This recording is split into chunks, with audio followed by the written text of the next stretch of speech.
Les journalistes accoucheurs de vérités diverses, pertinents et rusés, sans langue de bois, cultivés, nécessaires pour des journalistes. Les grandes gueules, des personnalités acquises par le travail, ce qui leur donne poids et légitimité à interviewer tout le monde. L'épopée des grandes gueules ou le socle de la liberté d'expression en Guinée depuis plus de 10 ans. On devrait avoir comme invité ce matin dans notre émission M. Damanta Albert Camara, ministre de la Sécurité et de la Protection Civile. Malheureusement, il était dans les locaux de la Radio Espace. Eh bien, il est parti. Ouais. Donc, avec ce message qu'il nous a laissé, avec toutes mes excuses pour vos auditeurs, je ne peux pas participer à cette émission. Voilà. Donc, libre à lui, il n'y a pas de problème. On parle aussi de coronavirus ce matin. 2 nouveaux cas de Covid-19, mon cher Titi. Ouais, 2 nouveaux cas ont été confirmés par l'ANSS, l'Agence nationale de sécurité sanitaire.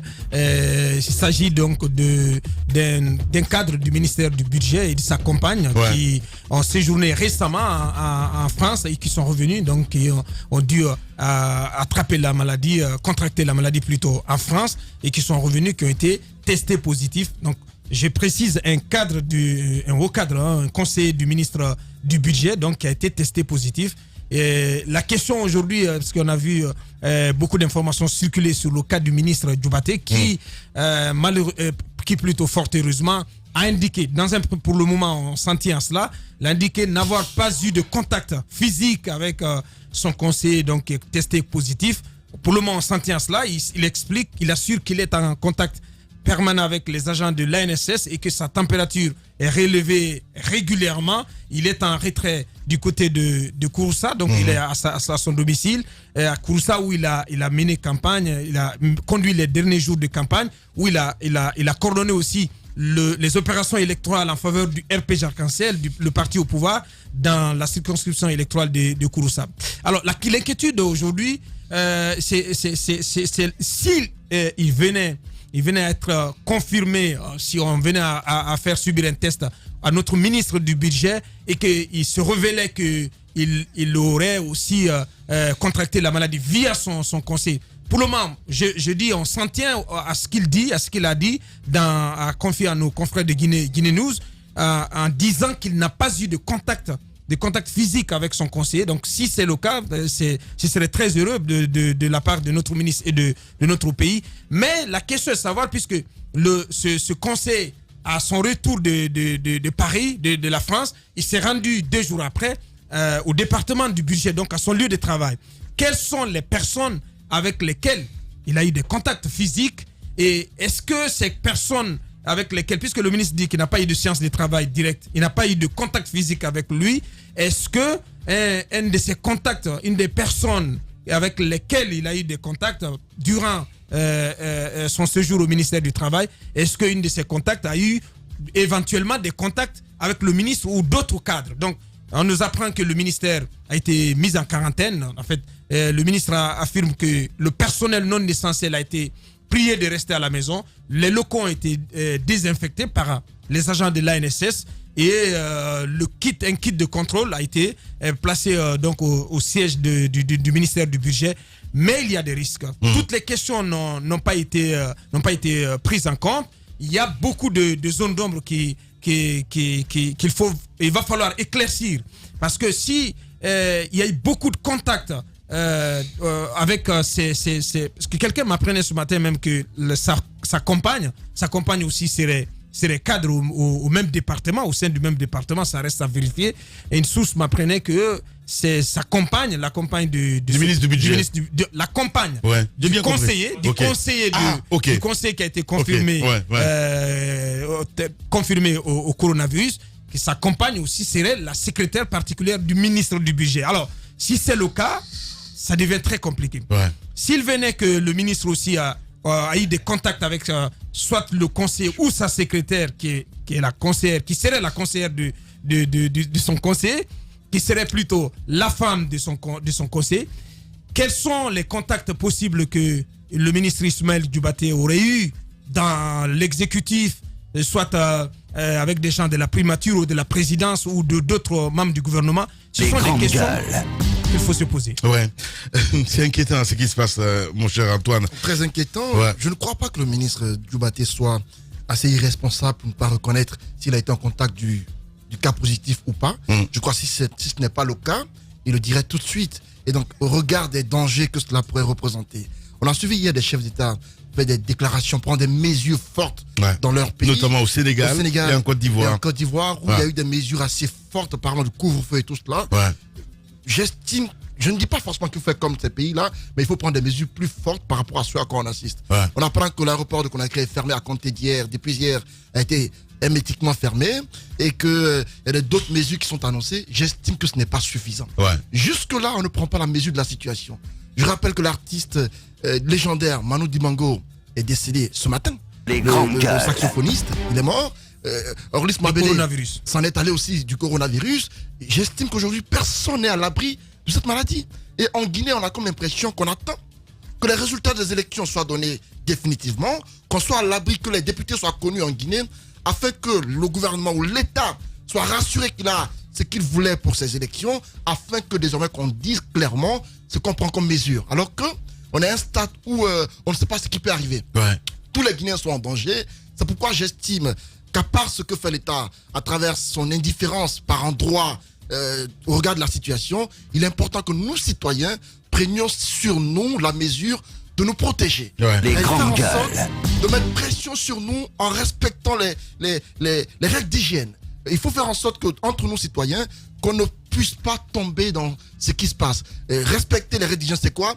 C'est se laver les mains correctement. Je rappelle que ce matin, j'ai envoyé avec moi un gel pour se laver les mains. Parce que à chaque 30 minutes, je l'utilise. Et ce matin, je l'ai dit, depuis une semaine, Lamine, je fais en sorte de ne pas saluer. Antoine. Je fais en sorte de ne pas saluer. Mais ce sont des mesures barrières. C'est important, c'est pas à négliger. Je le dis. J'ai pas dit le contraire. C'est pas à négliger. Chacun doit. Chacun doit en faire autant parce qu'il faut s'abstenir de saluer les gens. Parce que nous, Africains, c'est une tradition chez nous. Tant qu'on ne nous serre pas la main, on se dit que la personne en face de nous se moque de nous, se fout de nous. Il faut qu'on s'abstienne de saluer tout le monde. Il faut faire en sorte de respecter les règles d'hygiène. Mettons de la pression sur nous, c'est important. Ça y va de notre vie, ça y va de notre sécurité sanitaire. C'est important de nous protéger nous-mêmes. Je suis parfaitement d'accord. En commençant dans ce studio, Antoine. Chacun s'est lavé la main avec ça. Pas seulement ça, parce qu'il faut des mesures. Il faut la distanciation. La distance. Je pense que la mesure est d'accord. Je crois que la distanciation. C'est ce qu'on a voulu faire ce matin d'ailleurs. Les températures sont normales, elle a mis. Allez, Antoine. Allez-y, Jacques, s'il vous plaît. Voilà. Ce que je veux dire, c'est qu'au Burkina, c'est 2 ministres. Et il y a. 4 ministres maintenant. 5 maintenant. Alors là, ça évolue. C'est que le président. Un ancien ministre au Sénégal, Guirassy. Alors, Moustapha Guirassy, je pense que c'est assez compliqué. Pour le ministre Dioubaté, ce que j'ai envie de dire, non. Il peut ne pas entrer en contact avec sa secrétaire et être suspect. C'est bien possible. Parce que sa secrétaire peut-être est entrée en contact avec quelqu'un qui est entré en contact avec le ministre. Donc il y a des possibilités. Je pense tout simplement que l'occasion doit lui être donnée pour connaître, n'est-ce pas, sa situation. Et du côté du ministère, il faut quand même que l'ANS nous dise il y a combien de contacts qui sont en train d'être suivis. Parce que je crois que le cas positif a pu, n'est-ce pas, rencontrer beaucoup de personnes avant qu'il ne soit déclaré. Il ne suffit pas de mettre le département en quarantaine. Il serait intéressant qu'on puisse rappeler, n'est-ce pas, fréquemment ces personnes, ces cadres du ministère du Budget, qu'on puisse les suivre régulièrement. Il y a, on ne l'oublie pas, ce qui s'est passé la dernière fois avec cette dame venue d'Italie et qui vend dans un marché de Conakry et qui a donc côtoyé certaines personnes qui librement ont décidé d'aller vers le CTE de Nongo pour comprendre leur situation. Et finalement, on leur a dit, retournez chez vous, allez-y acheter des thermomètres et puis prenez vos températures bien souvent. Alors que je crois que les scientifiques nous disent même que la prise de température ou la température n'indique pas clairement que vous êtes sain ou pas. Je crois que la température n'est pas le seul élément indicateur. Il faut des prélèvements pour comprendre si vous portez le virus ou pas. Ça s'est passé de la même manière avec la Belge qui est déjà sortie du CTE elle aussi, elle a côtoyé des personnes. C'est à l'immeuble du Golfe, donc on ne peut pas le cacher. Au-delà des cadres de l'Union européenne, il y en a qui travaillent dans cet immeuble pour le Fonds européen.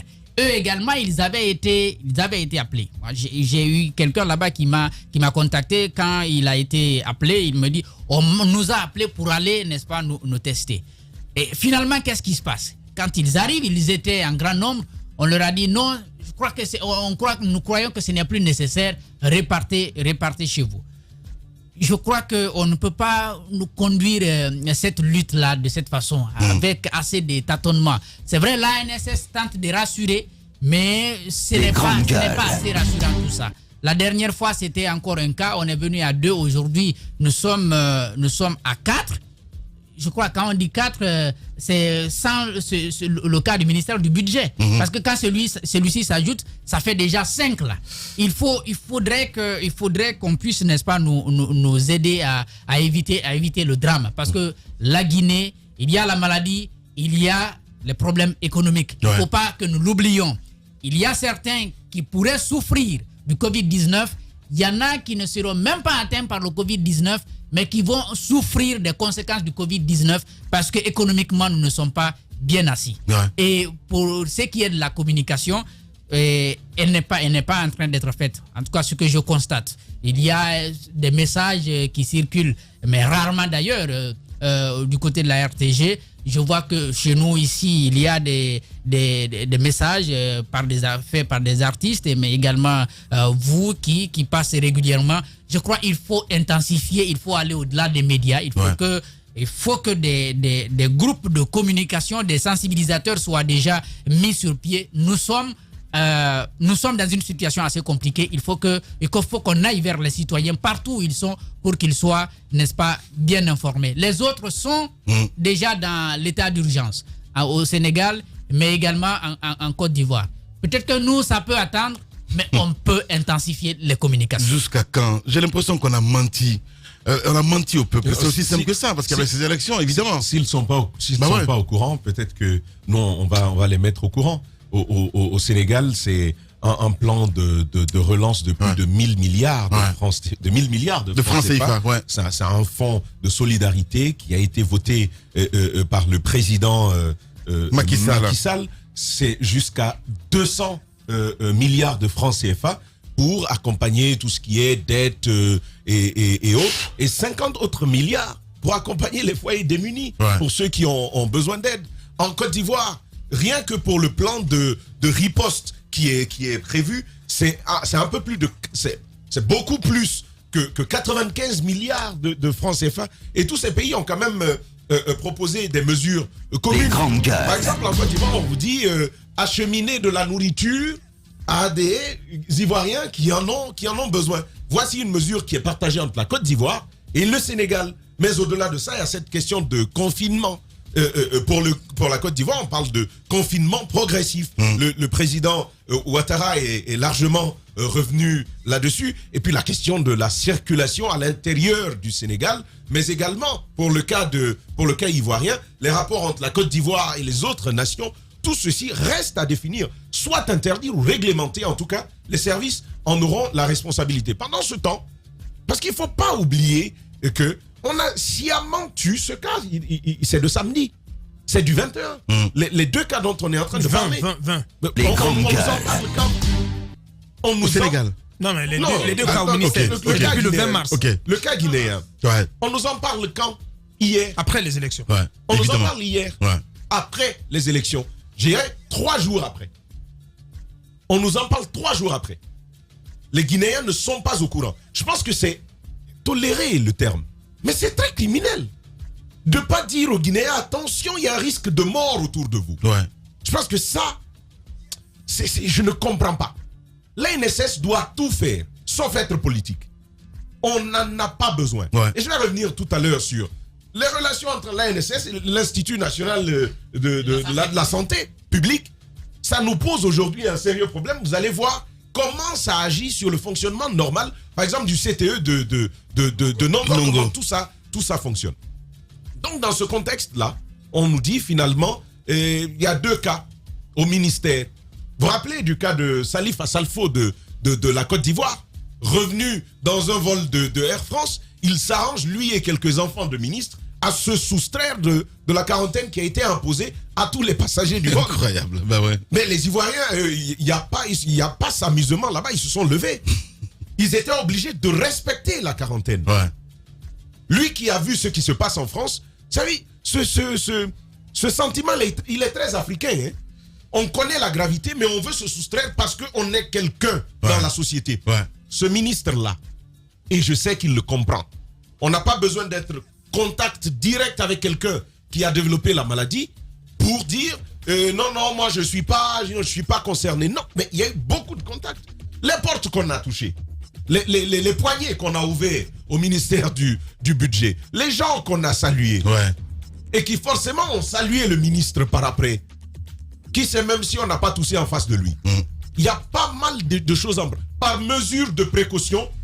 Messieurs les vénérables membres du gouvernement, qui regardent à la caméra, allez attraper le sacré en bas. Hein, non, voilà. Il faut que le ministre se plie à je suis parfaitement d'accord avec toi. De santé publique. Il faut confiner le gouvernement. Ouais. Le ministre, on va y venir. Voilà. Mais il faut confiner tout le gouvernement.